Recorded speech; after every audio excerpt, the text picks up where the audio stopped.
hamba ngale ndleleni laba inkambo yakho konke khazimula Nkosi nasemzini wabo abazophemba. Siyabonga Nkosi uJesu kulesi sikhathi bonakala njengoNkulunkulu Baba wethu ongcwele ngoba zizovuka izinto okwethu uNkulunkulu wethu onamandla is to pray for them. uNkulunkulu wethu ongcwele ukuthi Nkosi omnyama inyuka kehlo umuntu. Wena Nkosi lento ingeyakho. Sicela Nkosi uyihlanganise kuze kuvame umusa.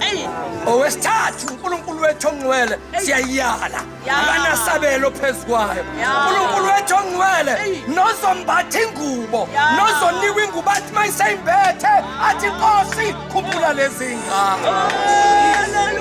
Siyabonga Baba sicela Nkosi ukuvusa onembeza nalabo Nkosi yabazi ey'nhlizweni zabo abathi soke sibone ngoba Nkosi khona uNkulunkulu basemhlabeni abaqalela abantu isikhathi mabehlangana ngobungcwele bakho. Sethembe wena ukuthi umhlaleleli masipala awunayo injaphisa awunayo inkohliso kodwa impela uyasiza ngeqiniso.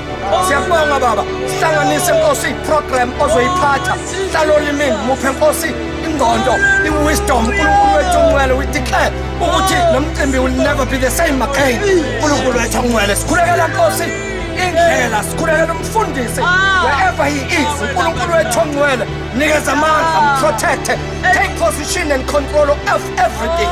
Siyakubonga Nkosi bekugqobo amazwi omlomo wami nazo zonke izinto zenhliziyo yami ngazamukeleke kuwe Jehova dwala lami nomkhululi wami. Usilonde Nkosi usigqobile usingcwelise in Jesus mighty name, amen.